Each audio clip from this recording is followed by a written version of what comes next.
Assalamualaikum warahmatullahi wabarakatuh. Para pemirsa Pro Rijali, program reportase pejalan kaki, dan juga para pemirsa Belakutan dan Tika Kupasan seputar kita. Para pemirsa, selamat berjumpa lagi walaupun dalam media virtual. Saya berharap pertemuan ini bisa terus menjaga silaturahmi saya dengan para pemirsa semua. Kali ini saya ingin berbagi cerita tentang bagaimana kehidupan kita sehari-hari, khususnya ketika berinteraksi dengan pelaku jasa atau pelaku pemberi jasa, khususnya di bidang transportasi. Dalam hal ini taksi.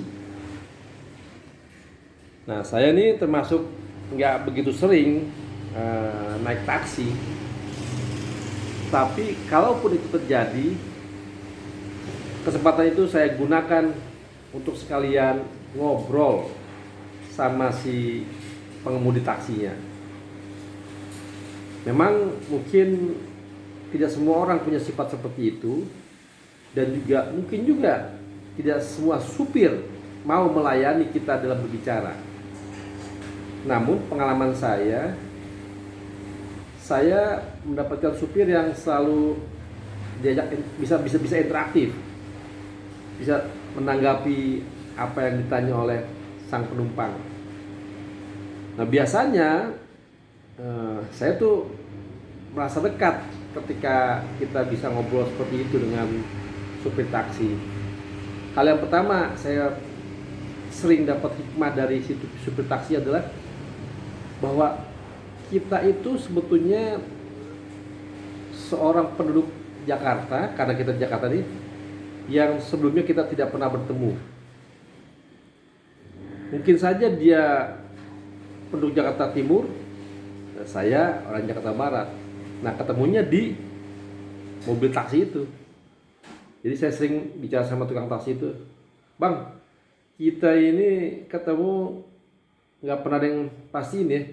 Tiba-tiba kita ketemu aja, saya naik taksi abang nih." Bilang, "Ini udah Tuhan yang punya cara deh, akhirnya kita bisa, saya naik di taksi abang nih." Nah, itu makanya itu saya buka tuh pembicaraan saya dengan tukang taksi.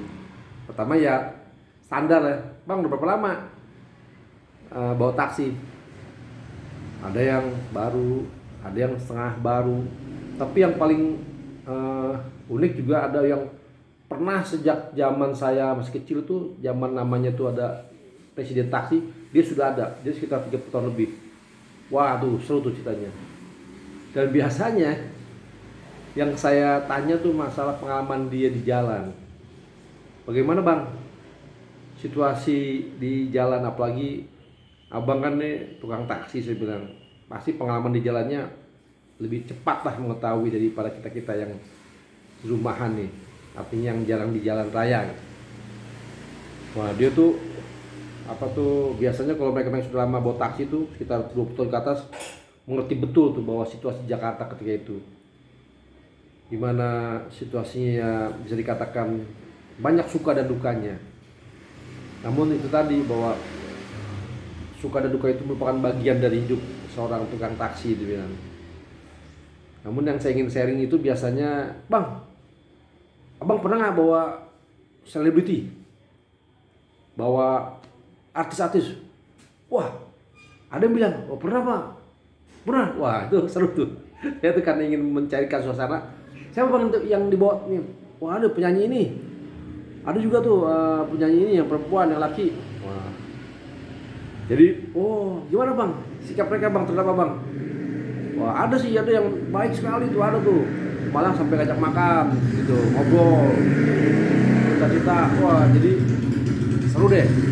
Tapi ada juga yang diam aja, karena Anda juga kan vaksin, oh sikap-sikap penumpang seperti ini. Tapi kalau yang biasa ngomong, diajak ngomong tuh, sampai kadang-kala kalau misalnya dia si artis itu lapor, diajak makan juga tuh supir taksi. Jadi gitu. Wah, itu salah satu cerita yang membuat dia senang dan gembira ya. Tapi juga ada yang sedih-sedih. Ya ketika banyak yang ditipu, ngakunya mau bayar, tiba-tiba dia lari. Nah itu nostalgia seorang tukang taksi itu bisa begitu. Jadi saya makin merasa ya Allah, kehidupan seorang tukang taksi itu ya demikian, menghadapi macam-macam jenis orang, dia harus bersabar. Dan juga seringkali penumpangnya juga kan kita nggak tahu karakternya. Nah kalau saya demikian, jadi saya sering ajak ngomong tukang taksi, bagaimana keluarganya, bagaimana pengalamannya, berapa lama, apakah mobil ini bisa dipakai atau digunakan oleh abang, jadi milik abang gitu loh. Gitu-gitu tuh.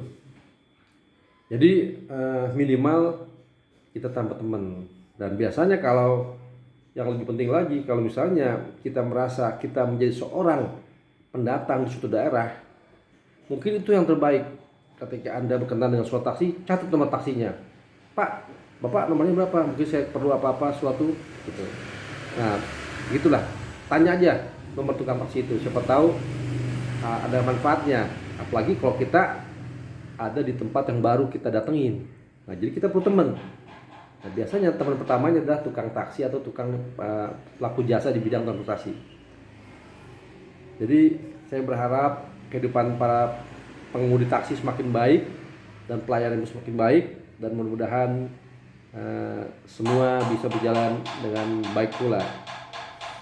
Demikian sharing saya para pemirsa Blak Utak dan Projali. Semoga kita sehat selalu. Wassalamualaikum warahmatullahi wabarakatuh.